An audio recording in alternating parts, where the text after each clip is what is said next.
I didn't have anything to sell. I didn't Right. have anything to sell. So, but they have been But you were very, the steward, though, to make sure that that name was yeah, going to be used for right. great That's a great word purposes. to use too. It's a great word to use. Yeah. Because it didn't belong to me. I've been saying for years up to that point that Bills Mafia had already grown up and left the house. Hey, everyone. Um, when I started this show, the Army of Great Men podcast, the objective was to help and inspire people to just be better people. And there's lots of ways to do that, right? There's lots of things we can focus on. But every once in a while, you need just a good inspirational story. And the story I'm going to tell you about today, or the story we're going to talk about today, my friend Del Reid, is it's a story that you already know a little bit about. But I bet you don't know how it happened and where it came from. Today, we're going to talk to Del Reid, the founder of Bills Mafia, term you all know. It's going to be a fun episode. Let's go.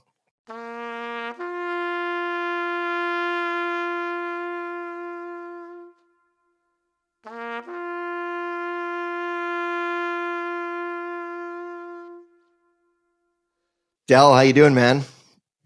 Great. Thanks. Thanks for Yeah, having me thanks for on. coming. Um, guys, when the NFL is a massive league, it's the biggest league in North America, one of the biggest sports leagues in the world.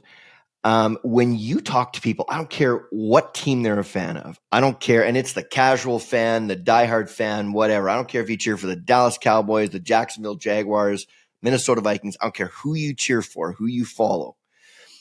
Everybody knows the term Bills Mafia. But I bet you don't know where it came from. And I think you'll be shocked at what has come from a one-day funny little text or tweet directed at Adam Schefter. Del, before we get into all of this, like how did this all start? Where did this come from? Because you're just like before this, you're just Johnny fan, right? Like you're just a fan of the Bills, and then one day everybody knows your name and the whole world knows what Bills Mafia is. How the heck do you go from casual fan to that? Where did this all start? Yeah, great question. Again, thanks for having me on. I appreciate the invite. Thank you. Yeah, I don't know. It's not something I could replicate. That's for sure. There's no formula to this. Really, just lifelong Bills fan, raised by rabid Bills fans, married into a family of even more rabid Bills fans. Um, so the Bills have always been kind of like part of my life in some way, shape, or form. I Yeah. always joke that I grew up in a house that had a picture of OJ on the wall until 1994, and it promptly came down. But just so you know, like that's the fanhood, that's the Yeah. culture I grew up in. And appropriately enough, I guess now in my home we have paintings of Josh Allen and Jim Kelly and Kyle Williams and different players. But yeah, so I'm just a lifelong fan. I've always enjoyed talking about the team, like most sports fans do. One thing I love about sports in general is just how they can unite a community. So whether it's no matter what your faith is, what your belief is, socioeconomic status, blah blah blah blah blah, we all can agree on the fact that the Bills need to win this Sunday, right? So that's one thing I've always enjoyed. So once I discovered social media uh, back in the late aughts, um, I found out quickly that I could talk to people about the Bills. And, for a long time, my entire life, it's just coworkers and that circle of friends that you could just gripe about the team to. Now it quickly started growing and growing and growing to all these other fans from literally all over the world where we could, at that time, complain about how bad the team was together. Yeah. And, um, And they were just bad, like for a and they were long time. Oh that man. was I always joke sometimes I get invited to do like different speaking engagements or whatever, and a lot of local schools, and I'll tell the kids that, like, believe it or not, the Bills have not always been good. In fact, if you put every single year of the franchise's existence on a spin wheel and you spun it to land on a certain year, your chances are very good it's going to land on a bad year, like Yep. a very unsuccessful year, because the majority of their existence. But Exactly. I digress from that. But yeah, it's just something that connects people, allows relationships to form with people you probably would never have met. So I've just always loved that. So with Twitter, that just completely expounded quickly, and new viewpoints, and being able new people to hear the same old things that you say all the time. That your friends probably roll their eyes at. Like now, new people could hear it. They think it's whatever. Um, so yeah, so this whole thing, just came out of some off the cuff tweets. Nothing was supposed to. We weren't trying to start anything or um, create a movement among Bills fans or name the fan base or anything like that. It was just friends talking about the Bills together. Yeah. And, it's so funny you say that. It's hard to find anything that can unite people right now because, like the world is just so divided. I mean, I don't care where you are in the world, it's a polarizing place. But, as you said, like sports brings everybody together to a common goal. And just even getting that, that 3 hour reprieve from the rest of all the stuff that's going on to just come together. It's pretty awesome. And the parallels and metaphors and all the stuff you can draw with that are kind of limitless. But yeah, it's really, really interesting you say that. So, you're a casual fan, talking with your buddies, Twitter's starting to go. So tell me about where Bills Mafia came from and what were the things that happened that turned it into a household slogan. Yeah, so in 2010, the Bills were having another bad season. They started that season 0-8. Yeah. Finished that season 4-4 over the back half of the schedule. One of those 4 losses. And a real quick segue, like as a Bills fan, I'm sure it's true for many fan bases, but like it doesn't matter if they're 0-15 or now the schedule is 17 games, 0-16. If there's one more game, you want them to win that game. Like it doesn't matter like the big scheme. I mean, now we sit here and we think about Super Bowl and all these big aspirations, but at the end of the day, like you always just want your team to win on Sunday. That's it. So anyways, so it was a terrible season that they finished 4-12. But one of those final losses was against the Pittsburgh Steelers, who were coming off an AFC championship. The Bills actually pushed them to overtime. And in that game, Ryan Fitzpatrick drops back in overtime, throws a beautiful pass to Stevie Johnson, lands right in his hands, and he drops it. And, he goes on Twitter that night and basically questions God, questions his faith. And, that how could this happen? And Bills fans just rallied around him, myself included, saying, "Hey, keep your head up, bright future ahead of you." I mean, the dude had just the previous week had just won. They won a comeback game against the Bengals. Yeah. They were and Stevie had 3 touchdown receptions. So like we were like, "Holy cow, this kid's really good." So yeah, he dropped a game winner, but like let's support him. And so that was just kind of the vibe. And that's how fans tend to be with the Bills players anyways. It's just very supportive no matter what. Yeah. But then the next day, that tweet that I mentioned where he questioned God, kind of made the rounds. It was on, I always use the example of The View, which is a popular talk show with women. And the fact that, first of all, people didn't talk about the Bills at all back then on a national level. And for them to be even talking about the Bills, but it's in like this negative light, you're like, ugh. You always want your team to get some recognition, but not like that. Right? Not like that. Yeah. Yeah. So, 4:00 the next day on Monday, Adam Schefter retweets Stevie's tweet, which Bills fans, we've been like rereading it over and over again that whole night and then that day. And feels like you're just kind of coming around like, okay, this is kind of exhausted the news cycle. And then Adam Schefter, who is the one man through which all NFL information flows, he normally breaks news.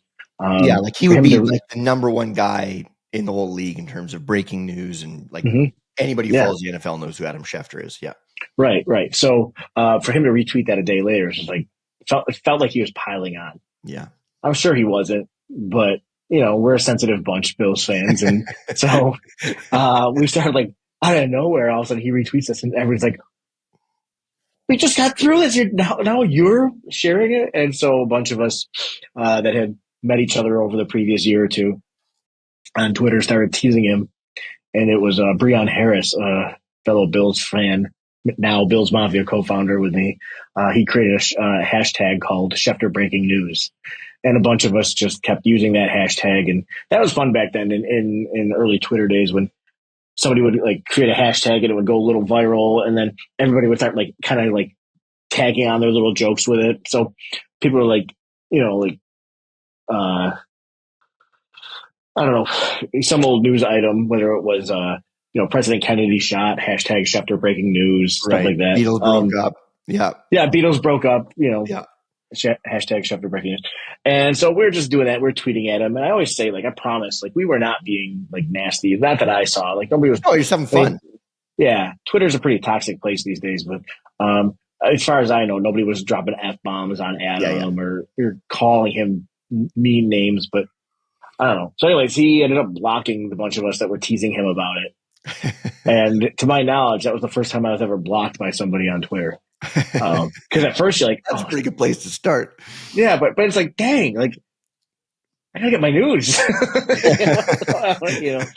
But anyway, so fast forward now like 6 months, and I did a little follow Friday tweet, which used to be a tradition on Twitter where you would recommend people that you follow to people that follow you. And 5 or 6 of us, whatever it was, that got blocked by Adam, I did a follow Friday tweet and I said, follow the Bills Mafia. And I named a bunch of us. It was like a tongue in cheek joke, like, oh, we're so bad. We did some hashtag and at your expense or whatever. Yeah. And, people laughed at it and stuff, but like then other fans started to use it, to describe themselves. And then later on that summer, the Bills started to use it. The Bills players started to use it. Nick Barnett, first and foremost. And then Stevie jumped on, Fred Jackson jumped on. I think Sean Merriman might have been one of the guys that jumped on. So just like a bunch of the current players at that time started using the term. Then the media starts to use it. And then fast forward 9 years and the Bills adopt it as like the name of the fan base. Yeah. So, that's a real quick, at the risk of like filibustering your entire podcast. That's as quick as I can tell the story. Yeah. And we're going to get to, the whole Bills transaction, like when they've, like now it's theirs. Most people, when that happens, it's going to be 5 minutes of fame, right? Like the proverbial 5 minutes of fame. For you, it didn't just change your life and the life of your family, but the spinoff of this is you change the lives of, well, I don't know. You're going to tell me how many families, but it's a lot. What do you do with this? So the casual fan might think that Bills Mafia is all about, getting drunk and jumping through tables and eating too many chicken wings and, whatever. You took this and turned it into something else. Anybody who's a part of the real Bills Mafia and understands it knows what's going on. They know about the generosity and they know about the good that's come from this. What was the first thing that you did with this hashtag to help somebody? Tell me that story. First, okay, well, once it got a little bit of steam that first season, we did a tailgate. It's funny because before the whole Bills Mafia thing even really took off, a bunch of us had just talked about, on Twitter, like, hey, we should all get together and go to a game, and tweet up. A tweet up. But it was just like, let's all go to a game together, and we picked a game. It was going to be October 9th, I think. This is 2011. It was the Bills playing the Eagles.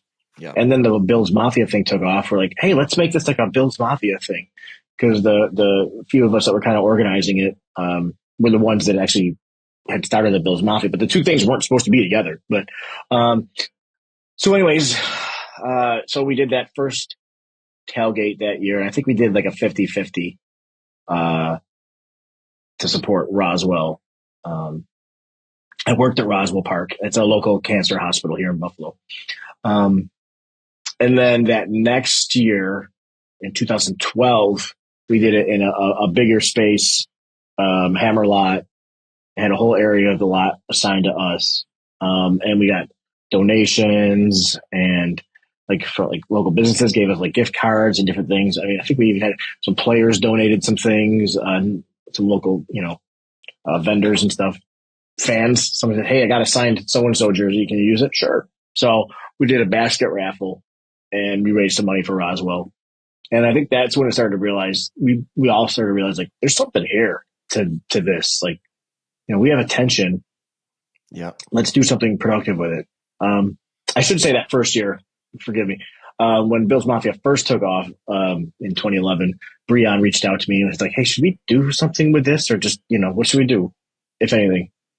And my first thought was, I'm sure it'll come up in this conversation. I'm a t-shirt nerd, and so I was like, what if we made a t-shirt and just it took the Twitter logo and put like a red streak on it and it said Bills Mafia because it was a Twitter based thing. It was all it was, Now it's expanded into the real world everywhere. But I was like, all right. And so we started selling some Bills Mafia shirts. And I remember at one point people asking like, and it was like, I don't know if you remember the website Cafe Press, where you could just upload pictures and it would just like direct print them and send them out. You would never even see the shirts. So that's kind of how we were facilitating these shirts, the shirt idea. And I remember somebody asking like very early on, like, so is this Bills Mafia thing just about like selling t-shirts? And we're like, no, not at all. In fact, we'll take the money and we'll give it to Roswell Park. And like I said, I worked at Roswell. I was at that time 2 floors below the fundraising department.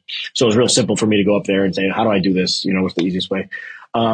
And I think that was what set the tone early on that Bills Mafia was going to be charity minded. Yeah. That the three of us that were kind of running the effort, myself, Breon, Leslie, we were all on the same page. Like, let's not make this about us. Let's use our powers for good. This platform that we've been given, these followers that are showing up on our social media accounts so quickly. Let's use it for good. And I'm super grateful that, God kind of worked it out that these people that this all began with were of the same mind as me, that we wanted to make a difference with the attention that we were getting. So I'll give you 3 different like times or answers to that question, but very early on it was decided we were going to use this for primarily fundraising purposes. Well, and it's so funny, Del, because like there's so many people in this world. I mean, the vast majority of people are inherently good and they want to make the world a better place, but so many people don't know how. And one of the things that was really, really neat about, the work that you guys were doing is you just made it so easy for people to make the world a little better. Like you provided this really simple, beautiful little conduit that allowed people to help. And there's so many great stories about things that Bills fans have done to help people in need. And we're going to get into 26 shirts and your journey, because I think that's it's one of my favorite stories ever is you leaving your old life behind to make this your one of the great purposes that you have in this world. But there were other little things, right? Like there was and actually I don't know if it was a Bills Mafia thing, but the whole Daryl and Janine Talley rally that everybody had. So for those that don't know, Daryl Talley was a key member of the Bills team that went to 4 straight Super Bowls in the 90s, and like just a Buffalo legend. And Tim Graham, who's one of the best sports writers on the planet, as far as I'm concerned. Like I'm just a huge Tim Graham fan. He wrote this article about the Talley family, and they really ended up getting into a tough spot because Daryl had such bad post-concussion syndrome that he couldn't work. They went through a really tough time where they had a company that failed in large part due to the way that Daryl's brain just like it was causing him to make a bunch of decisions that weren't in the best. And they found themselves in a really, really tough spot. And It's funny, like everybody's so cynical today. Fans would be in a lot of markets would be, oh, tough shit. Millionaire athlete loses their money and now we're supposed to bail them out. Well, no, when you hear the whole story, Mm-hmm. it was easy to have empathy. And then again, I don't recall. I think it was just a random fan who said, "Hey, let's start a GoFundMe." And within 48 hours of that article, there was a couple $100,000 raised for the Talley family that was given to them as just our appreciation to say, hey, like, let us help you. And I remember the Talley family being so reluctant because they didn't want charity. Like they didn't want that. But then, members of the Bills Mafia community just sending them constant messages, just saying, we love you. Like, take this, please. It's our honor to help get you started. And now, they're in a much better spot. Janine Talley is one of the best follows on Twitter. Like she's absolutely hilarious. And especially if she's on her second glass of wine, she'll start sharing some stories from back in the day. She's just great. But the generosity of the fan base, there's so many stories or the what was the touchdown that got the Bills in the playoffs and then everybody donated? Was it Tyler Boyd's charity, right? That's where everybody raised the money. It was Andy Dalton's charity. That's primarily. It was like $450,000 or something. But Tyler Boyd's charity, a few days later, he goes on Twitter and he's like, this cause is pretty close to my heart. And we're like, all right, let's do it again. That was really great. So in terms of the Talley story, that was, I forget the gentleman's name. I think it's Frank something. I could be wrong. So, but we're all, and to your point, like we're all just random Bills fans, man. We're all like, exactly. I'm just a random Bills fan, but he started a GoFundMe and it was in 2014 and it went crazy with donations. It was awesome. For that to happen. And then fast forward like 3 years and then, the Bills finally get into the playoffs after 17 years. And a gentleman named Kevin Forrest, who was a Bills fan in Nebraska, he had this idea to like, hey, I just donated money to Andy Dalton's charity, 17 for, 17 years of missing the playoffs. And it went viral. I saw that right away and just started, harping on it. I thought it was a great idea, but Kevin gets all the credit for that. And that really set off a real trend in Bills fandom from that point on, where something happens, we donate money. If somebody pisses us off, they say something nasty about us, we donate money. It's the thing I am absolutely most proud of as a Bills fan. It's pretty amazing the way, and this is very much due to your leadership. You are just a fan, but everybody kind of looks to you to be like, oh, how should we react to this? How should we react to this? Right. And I don't think there's ever been a time, Del, where I've seen you not take the high road, right? Somebody does something cheap, somebody does something dirty, somebody makes a crappy comment, somebody does this, and you always rise above and you always turn something, whether it's good or bad or ever, you always try to spin it into something positive. And it's a gift you have, right? To just, let your emotions decide and go, no, this is rocket fuel. We're going to use this. We're going to turn this into something awesome. And that's actually a perfect dovetail into 26 shirts, which is, the truth is, that's why we're talking today. That's your story as far as I'm concerned. Everything that we've talked about so far has been just a little bit of the background. But there are so many people in this world who are in a job that doesn't fulfill them.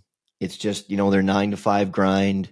They spend a third of their life working and a third of their life hating their job. And they just, not that you were in that camp, but just grinding away. And so many people, they can't take the leap and they get themselves stuck. And so Del, what were you doing prior to 26 shirts? What was your job? What were you doing every day? I worked at Roswell Park.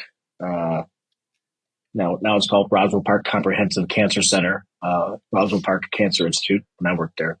I was there for almost 15 years. I I always joke I was the first web developer that they ever hired back in 2001. And I was the first one they ever laid off in 2015.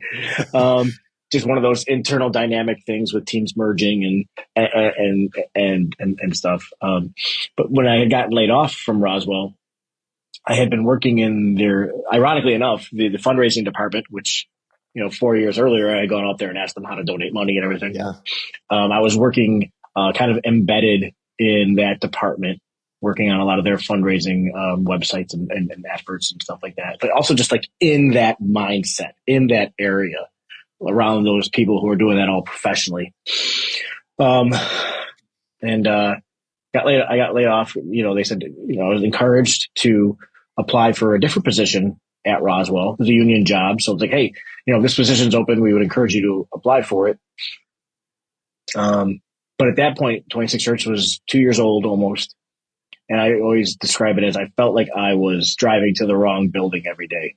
Like every night I was working on the different 26 Hertz endeavors and campaigns and stuff. And then weekends were taking up time. And, Friday nights or Saturday nights, I was running some little information table somewhere about 26 Hertz. So I got laid off from Roswell and called my wife and basically told her, like, I think I don't want to do the shirt thing full time.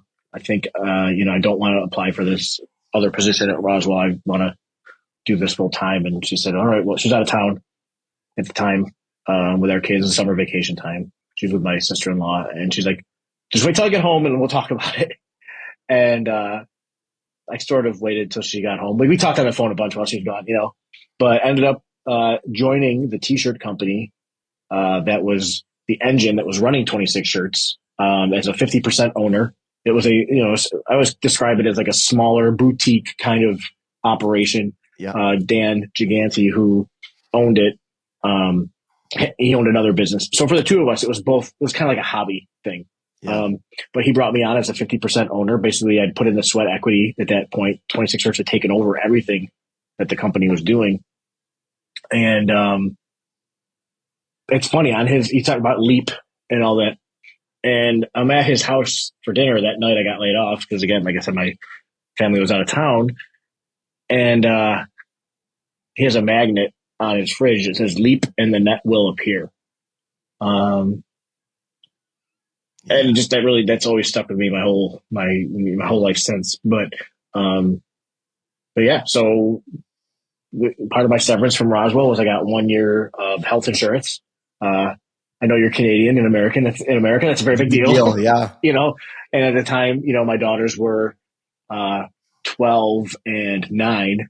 So that's the most important thing. Like the money thing, like, okay, we'll figure that out. We just want to make sure that the kids, ourselves too, but like the kids are taken care of. God forbid something happens, or even their wellness visits. We need that to be taken care of. Like that's your responsibility as a parent. And the thought was, all right, if in a year, like this hasn't really taken off, then I'll go back to doing web development and, back into that industry. But wouldn't you know, within 6 months, I had to hire somebody because the workload was too much. And then a year and a half later, I had to hire somebody else. And then it started to get more rapid. So now we have 5 full-time employees. But, and at the end of 21, I actually bought out Dan. And so now I own the company, solely. But yeah, it was a big leap. It was a real big leap. And I always tell people, they say, well, that's entrepreneurship, right?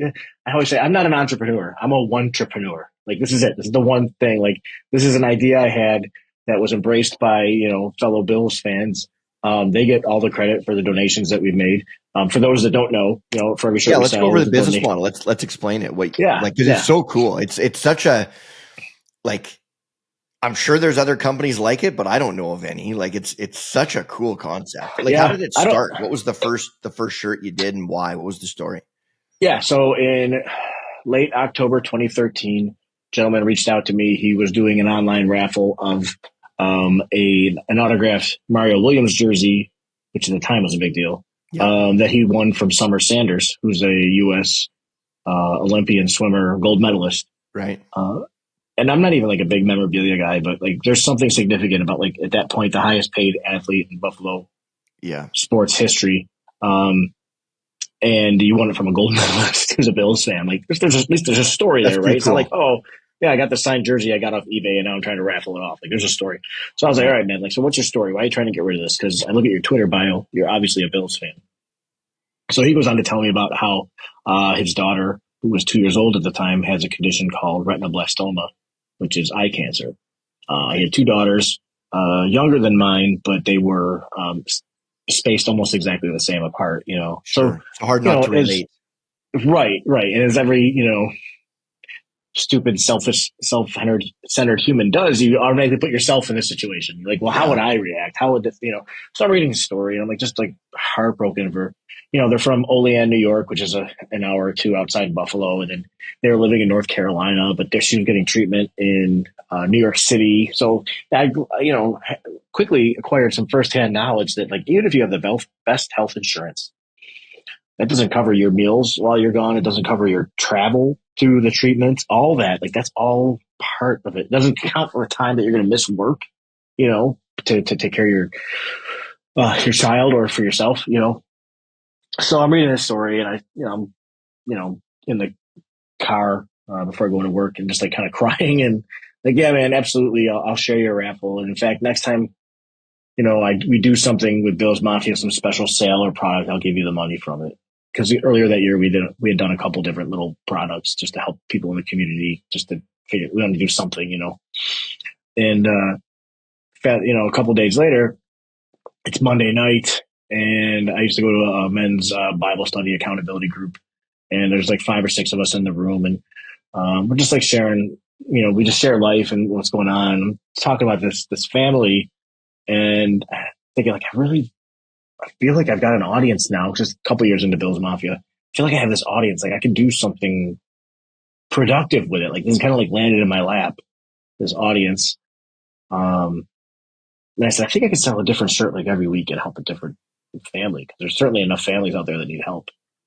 And, the good friends that I have, they talk me back a little bit like, dude, you got a full-time job. You got 2 kids. You got a wife. Like you can't be doing this on can't the do side. everything. I said, I Yeah, know, but I know my schedule. I know my life. I'm pretty sure I could do one every 2 weeks. I'll do it for a year, and just see where it goes.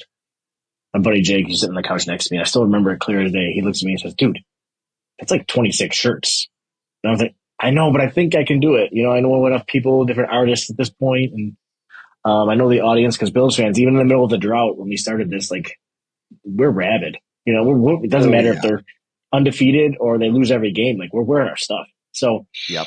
um, so that week I kind of put together the plan. Dan, who I mentioned earlier, he reached out to me and said, "Who's printing the shirts?" I'm like, "Dude, I have no idea." And so he's like, "Can we print the shirts?" I'm like, "Awesome." So next thing I know, it's Saturday. I'm doing an interview with local news talking about this project that I was launching next week, called 26 Shirts, and talk about the Lund family and how we were going to be helping them and their daughter with retinoblastoma. Um, and I remember it became pretty evident early on, like this might last longer than a year. And so we called it Volume 1 and Volume 2. That was all football, all Bills related football designs that first year. And Volume 2, we're like, hey, people kept saying like, you can do Sabres stuff or you can do other things, So Volume 2, when we started doing a little bit more, we did a Sabres inspired design. We did a Bandits, the local lacrosse team. We did a design based on them. I think we did a couple that were just like based on the city in general. Yeah. And during that second year is when I got laid off, which is that story I just told. But yeah, so everything we sell at 26 Shirts has a give back component.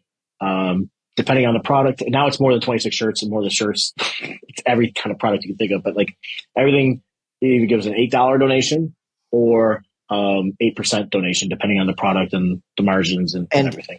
and what's neat about it is like if you want like you see a shirt you like, you've got 2 weeks to buy it and that's it, right? Like you print them and that's it, correct? Used to be. Oh, okay. Now are they more legacy? You So can get more. yeah, so we kind of like outgrown that a little bit because, after 11 years now of doing this, we've kind of, and I don't want to say it's a gimmick because it wasn't a gimmick. It was just that was how we set it up. But Yeah, we kind of outgrown that. I can't think of a better word yet. Gimmick. We've outgrown that attribute, whatever. sure. So that now when people think of, oh, I want to get like, I'm going to the game. I want to get a shirt. I've heard of 26 shirts. I'll go over there and see what they have. and we were offering a couple different designs, and sometimes they can be really niche, and so there's a demand for these other shirts we've done in the past. So now we're doing drop shipping through a third party that prints the shirts and actually sends them out to people. So of old designs, we call that the vault. Yeah, we call that the vault. But yeah, for the majority of its experience, just like spinning the wheel and on a bill season, and usually it's usually a bad season, right? Yeah. Spinning the wheel on our existence, 11 out of the 11.2 years we've existed, or 3 years. It's been, you buy it now or you're never going to get it. But now we're starting to outgrow that a little bit. Cool. So Del, what's the result been? Like, how much have you raised for charities? How many families have you impacted? I'm assuming you track that, the impact that you've made. Yeah. So I'm bringing it up right now. To date, as of this morning, we've raised $2,088,130. And this is money that goes to the families. That's all money that has been. Those are all directly to checks. families. Yeah. So families are not local nonprofits, but yeah, into charitable endeavors. So this isn't going into some, like, I think one of the things that frustrates a lot of people about charities is we're not necessarily confident that the money is going to go where it's supposed to. We don't need to get into that. Yeah, for sure. When you donate to charity, you're giving it to this family who's in need, who's in a predicament like the one you talked about with, the family that had the little girl with eye cancer. It goes directly to it. Yeah, the majority of what we do is family based. Now we do little campaigns and projects here and there with other nonprofit, or not other. We're not a nonprofit, but like with nonprofits such as Punt Pediatric Cancer Collaborative. We have one going on right now with Bills player Micah Hyde, his foundation. Roswell, we still support Roswell. But the majority of what we do, our main shirts that we launch every single Monday, because now we do one every week instead of every 2 weeks, and they overlap. So it's sure. 52. Too late to change it to 52 shirts. Right. And even then we do like special editions and stuff. Like this past week, we launched like 3 or 4 shirts, and it's more than just shirts. Like I said, we have hats and all kinds of different products. But,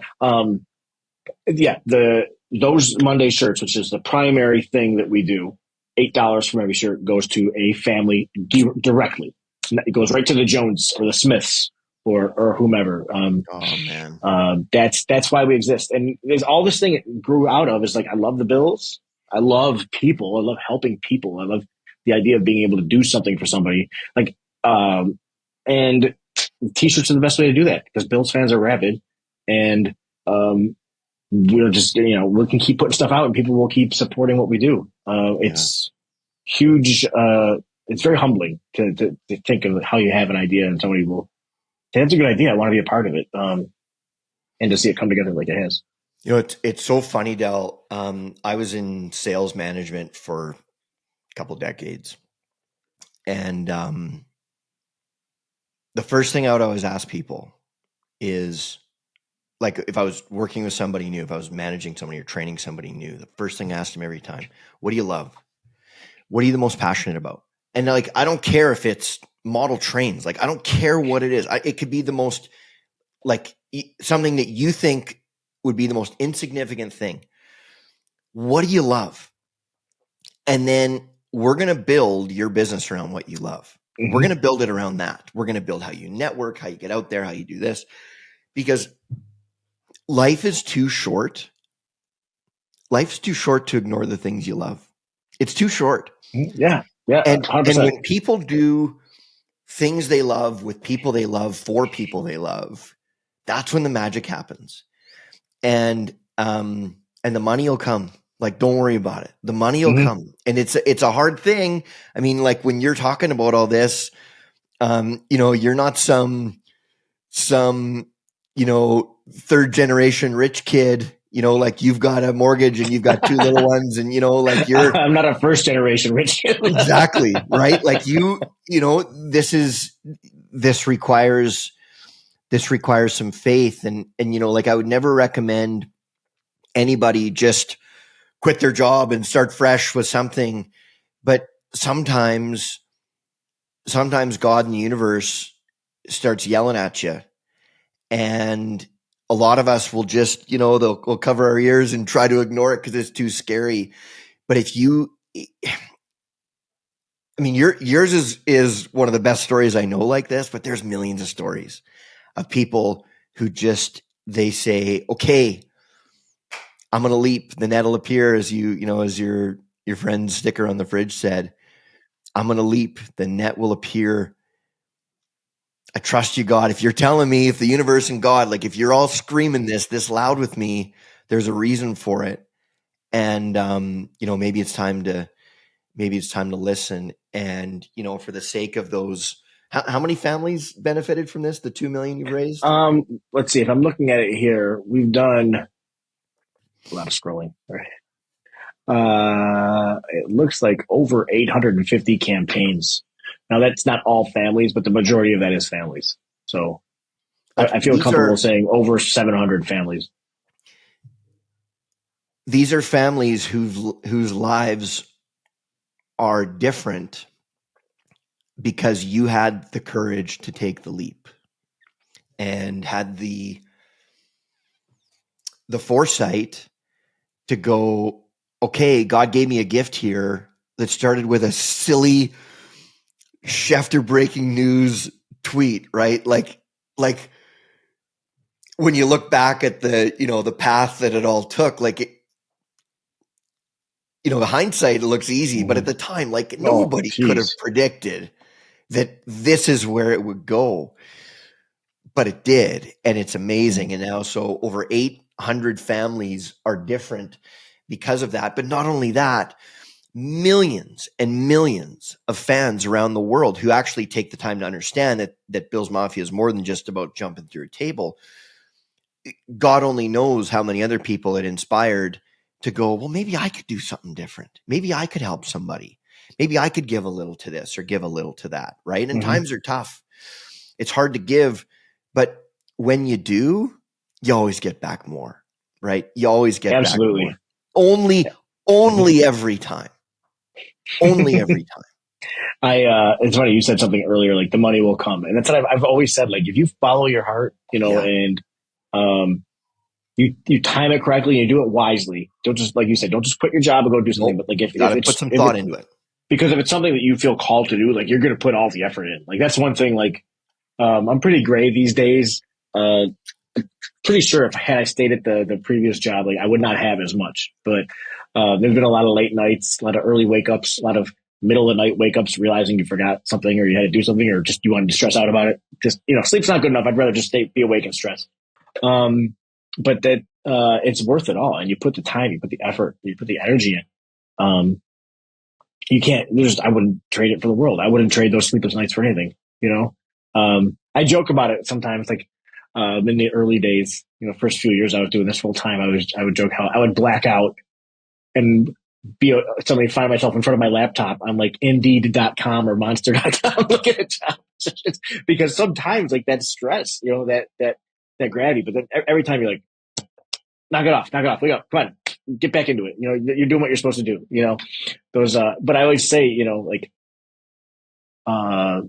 if God didn't bring me this far, to just leave me, and if He brought me this far for it to randomly end someday or something, then there's a reason for it, and there's a lesson to be learned, or there's a story to share, or wisdom to be gained. So whatever, like I know what I'm doing. I know I'm doing what I'm supposed to do. Yeah. And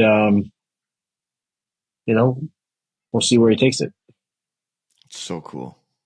It's so cool. And like, I hope that coming on and telling a story like this, I hope that it puts a little more fuel in your tank to keep going, because I know it's a grind. I'm a business owner. I get it. But it's just so awesome, Del. And now, there's some fun personal rewards. The Bills are actually, pretty good at football most days, which makes it pretty fun. I mean, you started when talking to the kids at like elementary school and saying, they used to actually not be very good. I just giggle, right? Like my two sons, or I have three sons, but two at home with me, and they're 16 and 17. And of course, like they've been watching for, 5 or 6 years, really watching for 5 or 6 years. And I just like, and sometimes I want to just smack them because it's like, the things that they complain about with the Bills. It's like, do you know what we had to go through to get to the point where we complain about this? Like, we went through like the worst period that an NFL team has experienced. Like, it was just hot garbage for so long. Oh, We still came. We filled the stadium. Yeah. I used to just wish that they would be relevant December 1st, that they would be at least in the hunt, that they would not have been eliminated or effectively eliminated from playoff contention by December 1st. Yeah. And wouldn't you know, this year, December 1st, that's the day they clinched the division. Like, yeah.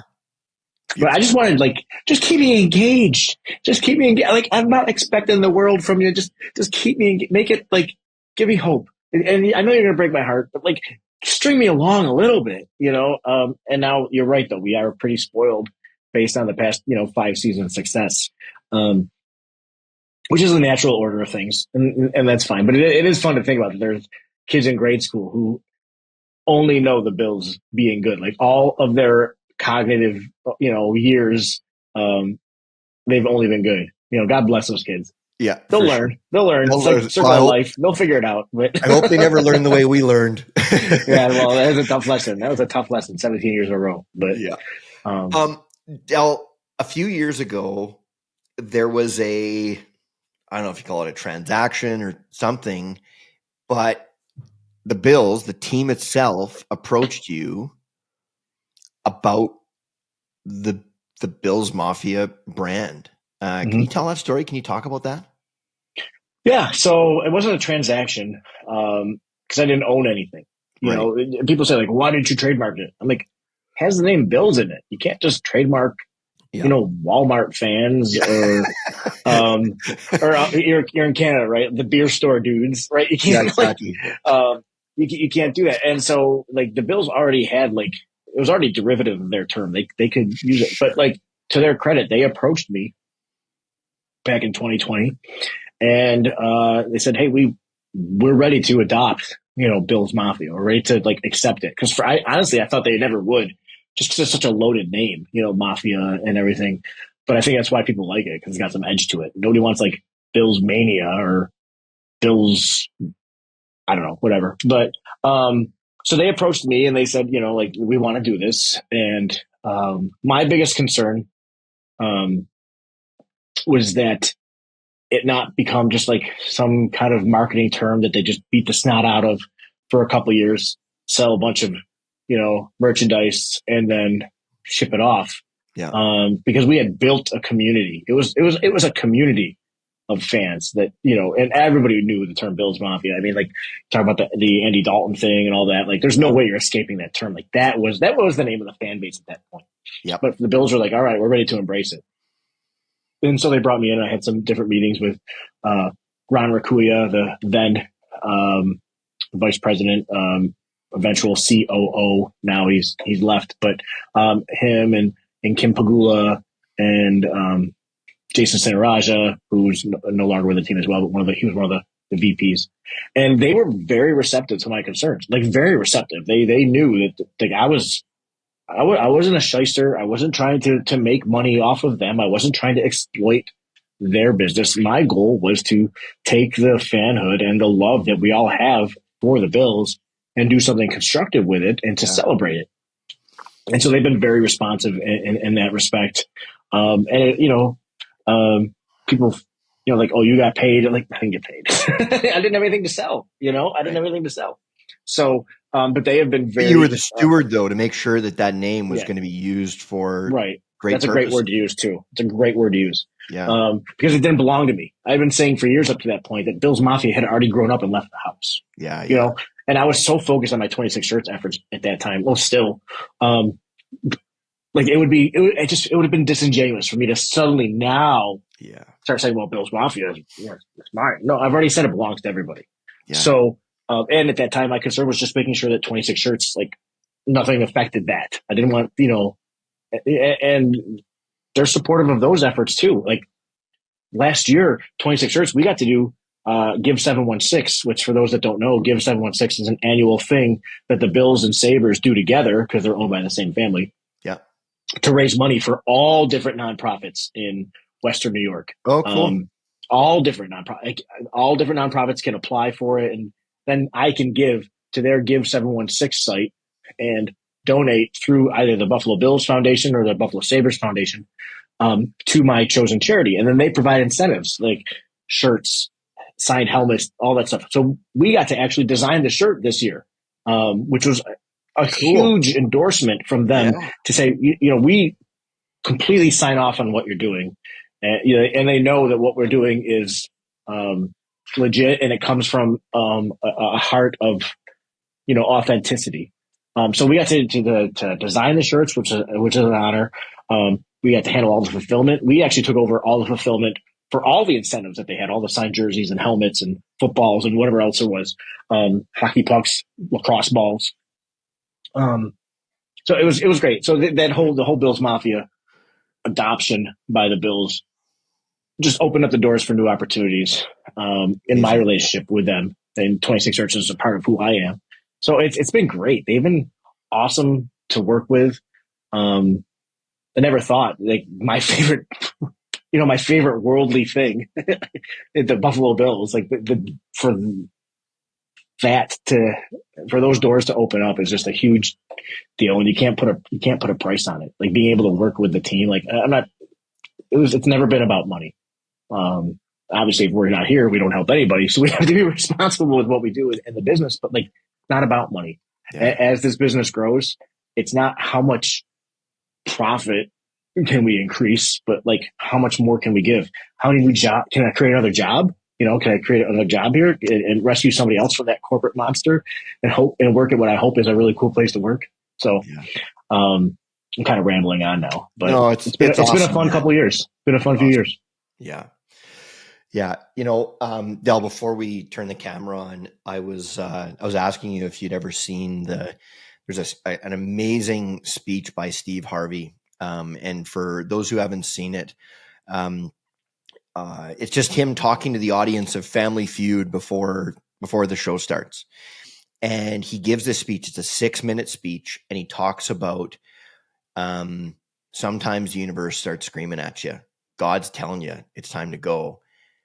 And you get to the edge of that cliff and you're looking, you go, okay, the only way I'm going to get what I want is if I leap, but, like, it's scary to leap, right? It's scary. And he convinces you to leap.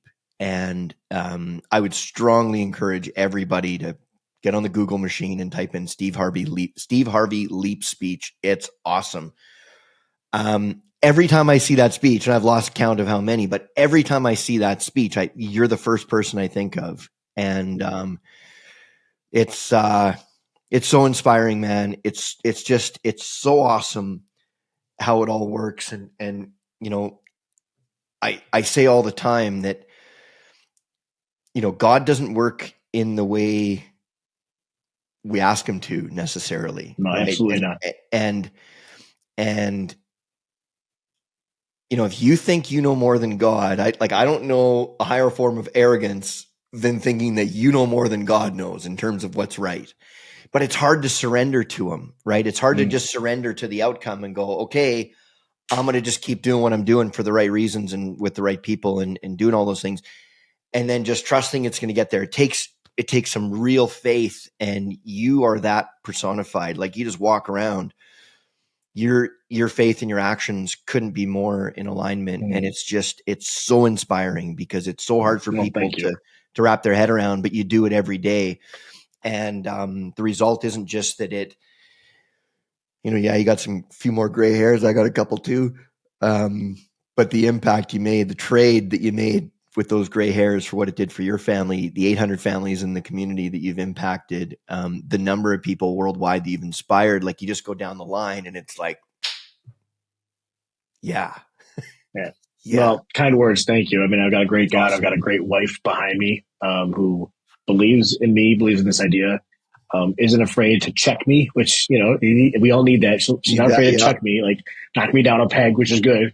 But no, she's an amazing woman. I got some great kids too. So, I'm truly blessed. I have all I can ever want. So that's awesome. Now all we need is a ring. Yeah, I have almost everything I want. Almost everything you want. I do have a space reserved for a Lombardi trophy when the time comes for it. Lombardi trophy tattoo. I do have that reserved. That's You got waiting. that spot. I Yeah. hope, I don't Well, want to maybe go. I don't want to go into the grave with like a big blank spot here. So I'm ready for that. Well, maybe you coming on the Army of Great Men, maybe this will be the good luck charm we need to push the team over the top. If that's all it took, if that's all it took, or that's all it takes, then shame on you for waiting so long to invite me. I was busy. Oh man, Del, thanks for this, and thanks for all the work you do, and thanks for spending an hour of your time. I know how busy you are, and so I'm just grateful. So that was a pleasure. Thank you. And you know what, guys, it's that time. We're gonna end another show. If you liked what you saw today, please like, subscribe, and share it with your friends. Right? I mean, if you listen to shows like this, it's because you're trying to grow and you're trying to get stronger and better. And so when you see other people that you notice that they want to do similar things, share it. Please share this stuff with people. And if Dell's story doesn't inspire you, you better check your pulse, man, because there's something wrong with you. It's such a great story. Dell, thanks, brother. Go Bills, and Go Bills. Thanks again for all you're doing. Appreciate it. Thanks, man.